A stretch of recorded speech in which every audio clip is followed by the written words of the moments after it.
the gameplay in the background really doesn't matter that much because it's irrelevant. You know what else is irrelevant?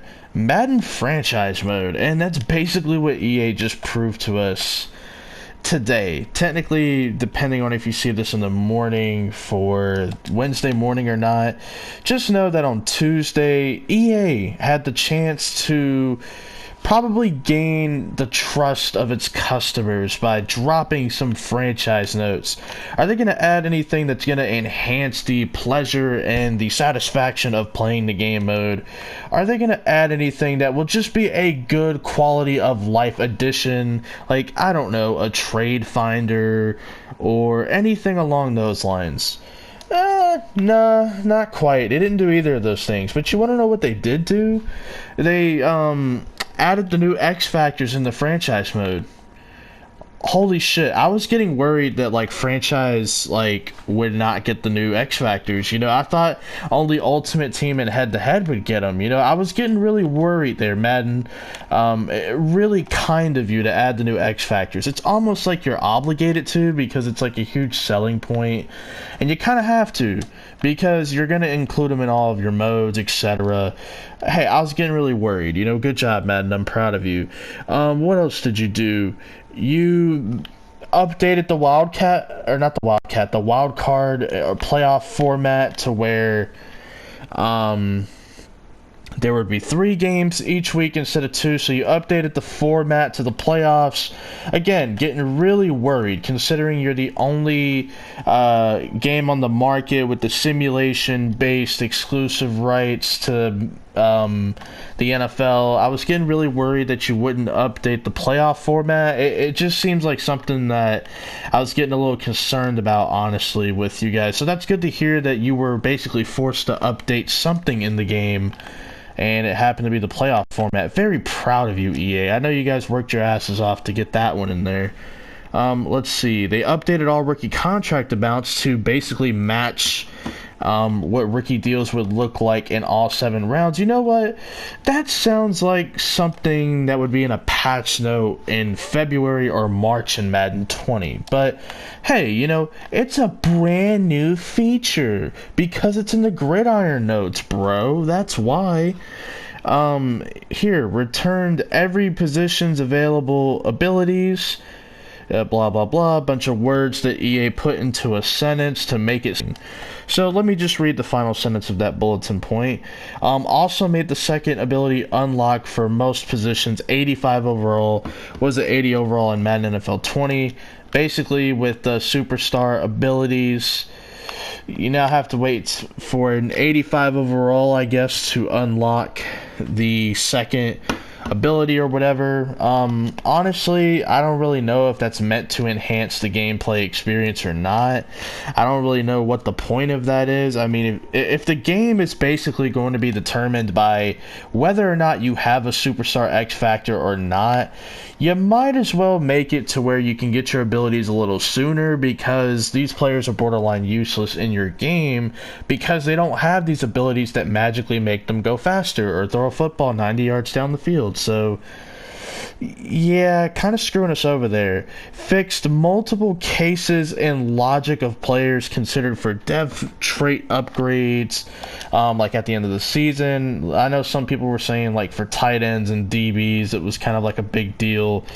Whatever, again, sounds like something that would be in a patch note. Nothing really new or innovative or money grabbing. Not even money grabbing, but just enticing for the franchise player. It sounds like something that'd be in a patch note. What else did they do? They updated all team back-end depth chart philosophies to match the team scheme.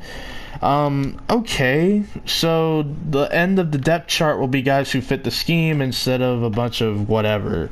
Okay, that's good, I guess. You know, having backups that actually can come in and perform in your offense or defense does matter. You know, again, sounds like something they could have fine-tuned in January, but, you know, hey, we have to give the hardworking people at EA the benefit of the doubt. You know, they're $1 billion company, and every year when it comes to franchise mode, they just seem to have less and less resources. So, cut them some slack, guys, will ya? I mean, what the hell, dude? Added position-specific offensive line archetype progression buckets for offensive tackles, guards, and centers. Originally, they were basically all picking from the same bucket. I mean, if it's going to be more truly scheme dependent and based on what tackles would actually need to improve on versus guards and centers, then yeah, again, sounds like something they could have fine-tuned in like February or March, or maybe in the very last update of the game cycle.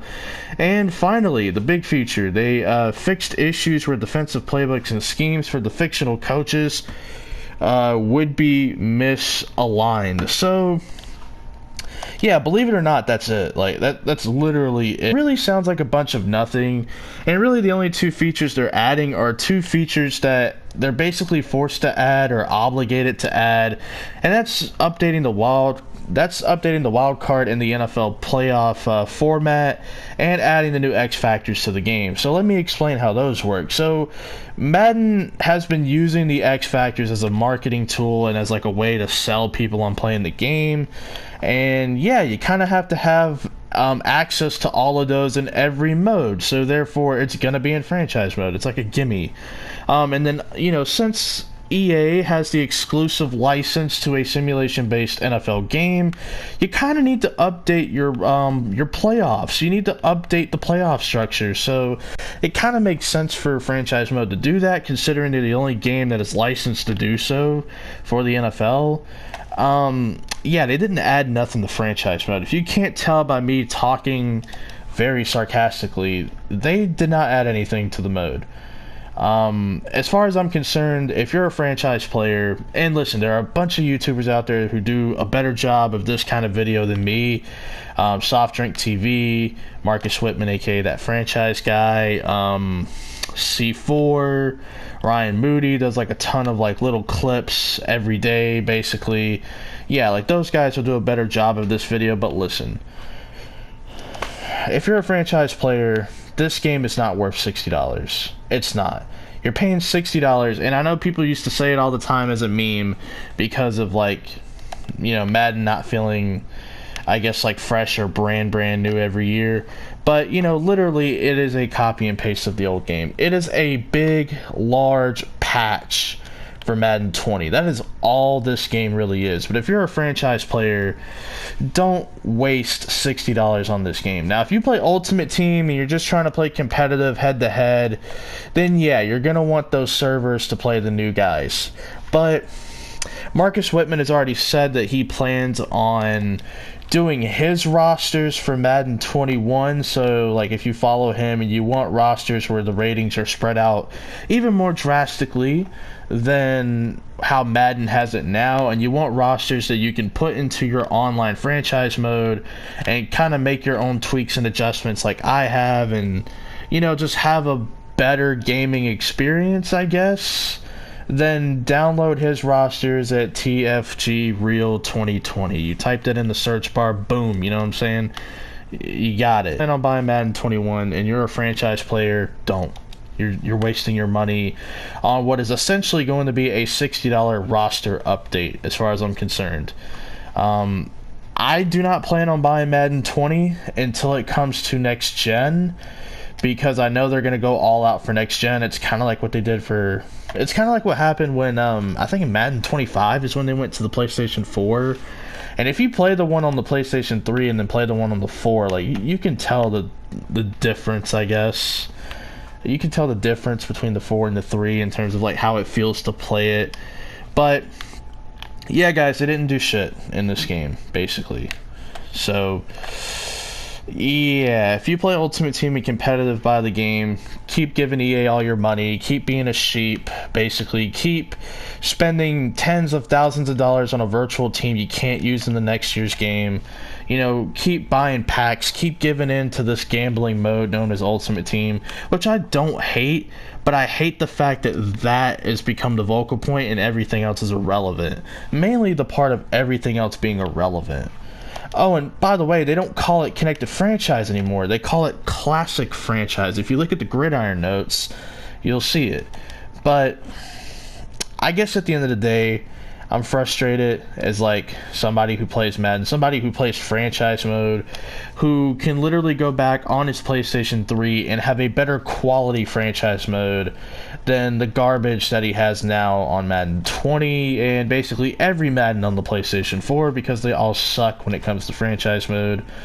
Let's just call it like it is, man. It is shallow, it is bare bones, it is basically, if you're a casual football fan, it's basically play now with a schedule, and like you can kind of sign some free agents and draft, but like there's a lot of things missing. There's no, I'm not even gonna go into it. There's like hundreds of things missing that used to be in the old games.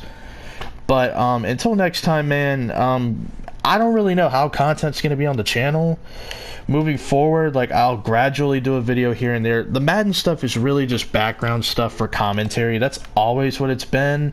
I don't really prioritize on doing actual content. You know, I kind of just do commentary and stuff. I kind of just give my thoughts on what's going on in the real life, like NFL and stuff. So yeah, a little bummed out with Madden right now, but it is what it is, man. I ain't gonna give them my money, so be it. You know, I'm not buying that game.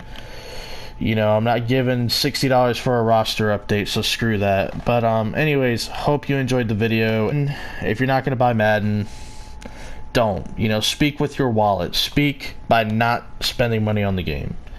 And yeah, peace out, guys.